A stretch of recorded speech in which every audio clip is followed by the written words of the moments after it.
Let the games begin, people. We are doing this because now it is a thing. We have already talked about the Vegas Golden Knights. We made a video a few weeks ago talking about Jonathan Marchessault and whether or not that guy could get traded because he's in the final year of a deal which sees him making $5 million. And long story short, he is a lot better than $5 million caliber. On the opposite side, we've already made videos about Vancouver Canucks superstar forward Elias Pettersson and how, because of the comments he had made in the interview with Elliotte Friedman on the boat, people are speculating as to whether or not other teams could make a trade pitch for this guy. We talked about the Bruins, we already made a video about a few other things, but either way, what would we be doing if we did not respond to this article which links these two ideas together? Pettersson, Vegas, Marchessault out, PD in. Let's talk today about this piece, which could be found on VegasHockeyNow.com, written by Chris Golick from a few days ago. Link is going to be in the description if you want to read the entire piece.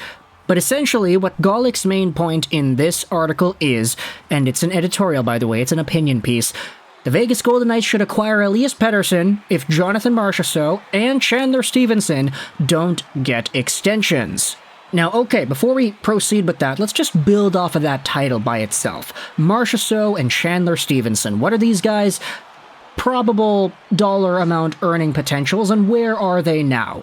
As we had said, Marchessault, $5 million a year till the end of 2024. He's 32 years old and he's expiring as a UFA. Who really knows what his dollar amount is going to be for 24-25 and beyond? Chandler Stevenson is also expiring as a UFA in 23-24. Guess how much money this guy's making? I'll give you a hint. He had 65 points in 81 games played this previous year and was a point per game when the Golden Knights won the Cup. Chandler Stevenson, as a point-per-game playoff performer and 60-point guy, is making $2.75 million a year.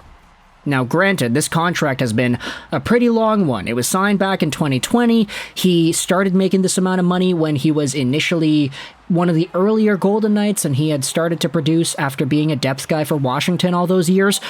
But Stevenson's a good player, very good playmaker on the top line of this Golden Knights squad.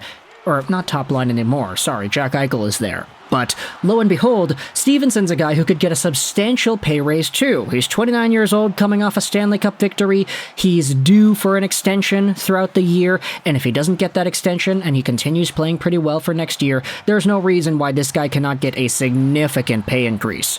So the article brings this up. Marchessault and Stevenson combined for a salary cap hit of $8.75 million, and extensions for them will be tricky to negotiate. They are very good players. And if you tried to project where these guys could go in their next contracts, the combined AAV for both of them could be, let's say, $11.5 million if the Golden Knights extended them both for fair market value. Of course, Marchessault and Stevenson could consider giving the Golden Knights a discount, but is it a good idea to have nearly $27 million of cap space tied up to 4 forwards aged 30 or greater? Well, if you tried to map it out, yeah, Marchessault is 32, William Carlsson is on the books till 27, he is 30 years old, Mark Stone is on the books till 2027 as well, he's 31, Barbashev is on the books till 2028. He's 27 right now, so he'll be 30 by the time that deal is over. And Marchessault being 32 right now, Stevenson at 29. It's a little bit on the older side. Of course, the Golden Knights don't care. They won a Stanley Cup. But if you tried to project where you could go into the future, this is where the article brings up Elias Pettersson. It goes over the same scoop that we had been talking about in previous videos. The Friedman interview, he does not want to sign his extension right away, he's not in a rush to do that, and how his next contract will not be cheap. The pitch here is this, as proposed by Golick on the article. The salary cap is projected to go up by $4.2 million in the 24-25 year and $4.5 million the next year. Stevenson and Marchessault combined for a salary cap hit of $8.75, and their market value is probably around $11.5. The Golden Knights have their 3 first-round draft picks for 24, 25, and 26, and a package of draft picks and prospects could possibly get a deal done for Pettersson. The Canucks are stuck in the murky waters of rebuilding or competing for a low playoff seed in the Western Conference. There's a chance that they decide to start from scratch. The Golden Knights once gave up a first, second, and a third for Thomas Tatar. If the Canucks are willing to trade Pettersson, is it a safe bet the Golden Knights will pursue their shiny new toy? And to that, I'm going to interject and say no.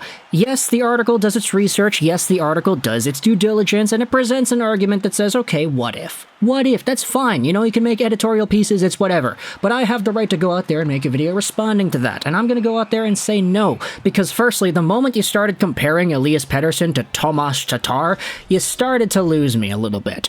Elias Pettersson is in another stratosphere of player caliber than Tomas Tatar is, was, or ever will be. No disrespect to Tatar himself, I love the guy. He's a Red Wing Canadian, he was a finalist with the Habs, and now he's on the Devils. He's a very good player. I like Tomas Tatar a lot, but he's never gotten 100 points before. He's never done what Elias Pettersson has done, and he's 32 years old. Petey is so much younger. And when it comes to the trade price, the return, first, second, and a third, do you really think that's going to get it done for Petey? I get it if the Vancouver Canucks have a guy who doesn't want to re-sign with them, and you have sort of a Matthew Tkachuk situation unfolding in Vancouver where you have the RFA, he's not getting the contract done, it's whatever, you know he's going to leave, sure, you trade him away. But Matthew Tkachuk got Huberdeau, Weegar, a bunch of other stuff, and that trade was seen as a win for Calgary. If Vancouver trades Elias Pettersson for a first, a second, and a third, or even any of the 3 firsts that you had talked about in the article, 24, 25, 26, Fitz Pettersson for 3 firsts, that trade seems so ridiculous that it doesn't even seem real. And if the Canucks did pull it off, sure, you could argue, oh, 3 first-round picks, that's pretty valuable.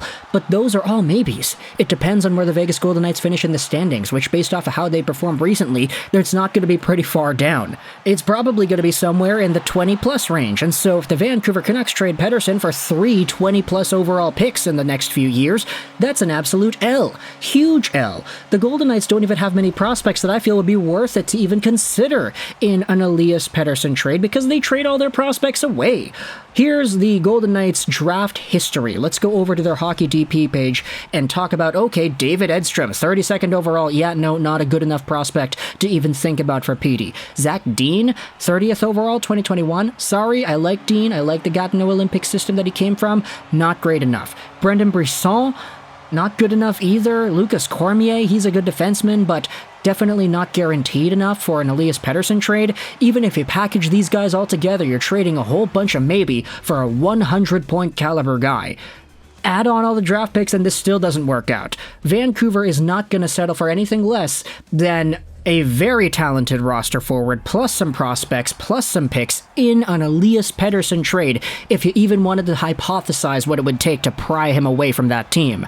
Of course, if he wants out, it's very public, it makes it a little bit easier, but still a first, a second, and a third. The Tomas Tatar trade price, that's not going to get it done. Matthew Tkachuk wanted out, and he got a boatload of stuff. Vancouver, Patrick Allvin, they could go out there and do something similar, and when it comes to this team, I'm going to go out there and say this. I feel a lot more confident in Patrick Allvin's ability to trade and do things rather than Jim Benning. It's no longer Benning, Jumbo Jim at the helm here, making these terrible trades, trading away young guys for old right-handed defensemen that are not good.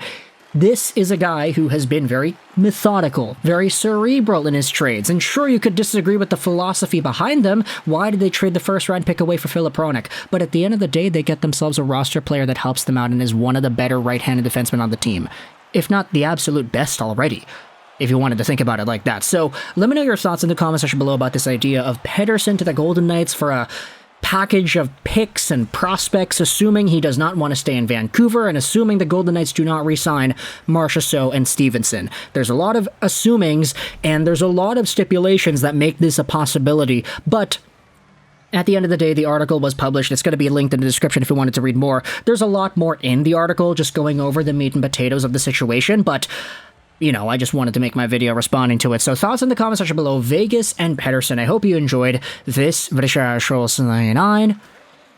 and bye.